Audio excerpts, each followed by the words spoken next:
नमः शिवाय। आज सोमवार के दिन आइए सुनते हैं भगवान भोलेनाथ और नंदी की यह कथा। भोले की कृपा के लिए क्या देवी देवता तो क्या राक्षस वह अपनी शरण में आए सभी श्रद्धालुओं पर न केवल कृपा करते हैं बल्कि उन्हें मनोवांछित फल भी प्रदान करते हैं। ऐसी ही एक कथा जुड़ी है मृत्यु के देवता यमराज से। जब उन्होंने भोलेनाथ को यूं ही बिना किसी वाहन के भ्रमण करते देखा तो उनके मन में एक इच्छा जागृत हुई। बस फिर क्या था, यमराज ने भगवान शंकर के समक्ष अपनी इच्छा प्रकट की और फिर क्या हुआ, आइए जानते हैं इस कथा के बारे में। पौराणिक कथा के अनुसार भगवान शिव बिना किसी वाहन के ही संपूर्ण संसार में विचरण करते थे। एक दिन जब वह जगत में विहार कर रहे थे तो यम ने उन्हें देखा।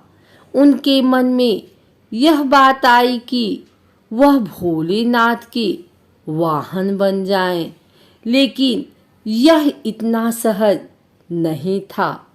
तो उन्होंने शिव को प्रसन्न करने के लिए कठिन तप किया। यम के तप से शिव शंभु प्रसन्न हुए और उन्होंने यम को बैल रूप में अपना वाहन बनाना स्वीकार किया। भोलेनाथ ने बैल रूप को इसलिए चुना क्योंकि बैल अत्यंत भोला होता है। उसके मन में किसी भी प्रकार का छल कपट नहीं होता।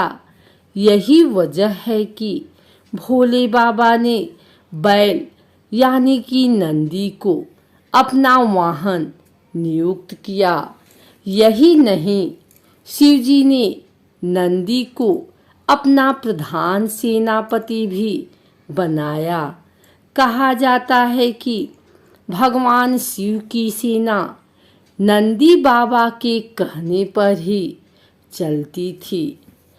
पौराणिक कथा के अनुसार पुरातन काल में एक शिलाद नाम के एक ऋषि हुए जो कि पूर्ण रूप से प्रभु की पूजा में लीन रहने लगे थे।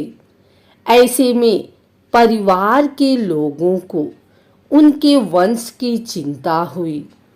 यह परेशानी लेकर सभी उनके पास पहुँचे और गृहस्थ जीवन में वापस आने का निवेदन किया।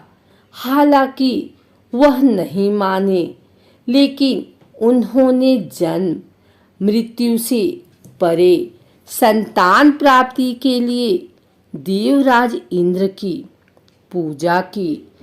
इंद्र प्रसन्न हुए तो लेकिन ऐसी संतान का आशीर्वाद देने में असमर्थता जाहिर की। जब इंद्रदेव ने इच्छा मुताबिक संतान प्राप्ति का आशीर्वाद नहीं दिया तो शिलाद मुनि ने शिव की पूजा की। उनके कठोर तप से शिव अत्यंत प्रसन्न हुए और स्वयं उनकी संतान के रूप में जन्म लेने की बात कही। कथा मिलती है कि एक दिन शिलाद मुनि खेत जोत रहे थे, तब उसी भूमि पर उन्हें एक बालक मिला। वह उसे घर ले आए और उसका नाम नंदी रखा। भगवान भोलेनाथ ने मित्र और वरुण नाम के दो मुनियों को नंदी के पास भेजा। उन्होंने नंदी को बताया कि वह अल्पायु है। यह सुनकर नंदी बाबा वन में चले गए और महादेव की पूजा अर्चना करने लगे। उनकी पूजा से भोलेनाथ प्रसन्न हुए और नंदी को मृत्यु भय से मुक्त अजर अमर होने का आशीर्वाद दिया। इसके अलावा गणों के अधिपति के रूप में भी नियुक्त किया। कथा मिलती है कि जब असुरों और देवताओं के बीच समुद्र मंथन चल रहा था और उसमें से विष निकला था तो उसे शिव ने धारण किया था, लेकिन विषपान के दौरान कुछ बूंदें जमीन पर गिर गई थी और उन्हें नंदी ने अपनी जीभ से चाट लिया था। नंदी के इस भाव पर भोलेनाथ अत्यंत प्रसन्न हुए। इसके बाद भगवान ने नंदी को अपने सबसे बड़े भक्त की उपाधि दी। साथ ही उन्होंने कहा कि जो शक्तियाँ उनकी है वह नंदी की भी है। भोलेनाथ की कृपा पाने को ज्ञान स्वरूप तप और विष की बूंदे को चाटने की पवित्रता नंदी बाबा की महिमा को और भी बढ़ा देती है।